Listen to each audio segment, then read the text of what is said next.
счастливой вере. Снова позвала маму. Кричала чуть ли не до посинения. Что вы хотели? Она поднялась из зала и неверно спала на диване.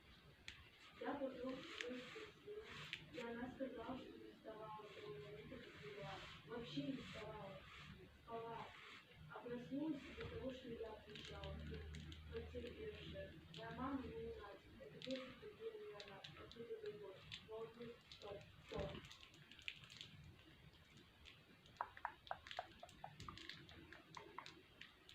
Я не знаю. Да.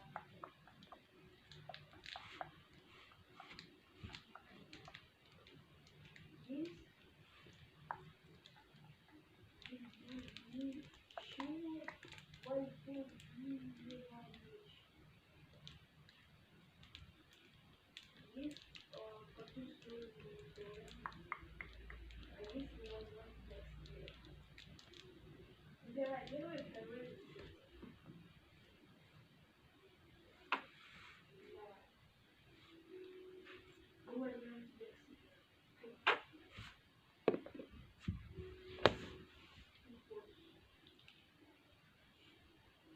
Сегодня меня пригласили на пробежку две девочки, которые, как я думала, хорошо знают. Они назначили время и место.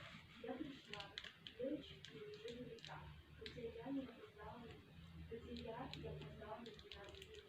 Они ничего не сказали по этому поводу. Ехали мы на Киприю, а так как вчера были сильные дожди, там были большие лысы. Мы закрыли, поэтому бегали прямо по улице. Полина, одна из девочек, запнулась и упала прямо в лужу. Поэтому она стала вымокшей полностью. А я и Ира, другая девочка, были намокшие только наполовину. Полина встала и начала плакать. Почему? Мы сняли свои сумки и стали прикрывать ее, пока она снимала с себя мокрую гимнастическую одежду. О, Ира!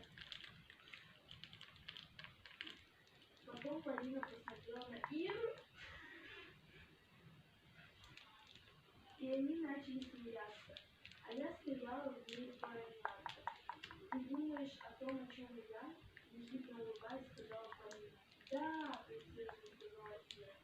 Они посмотрели друг на друга и резко и синхронно посмотрели на меня голодными глазами. Хочешь поиграть? Крикнул голос Валерия. Ты же хочешь поиграть, да?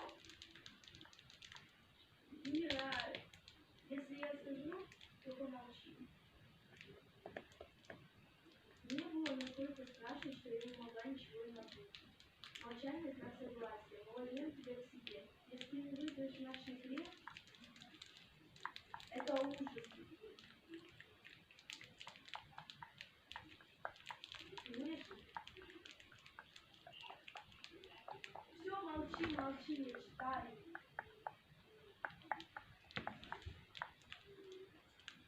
Мне было настолько страшно, что я не могла ничего и напутать. Молчание знак согласия. Мы возьмем тебя к себе. Если ты не выйдешь в наш секрет, правила таковы.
Саша в комнате.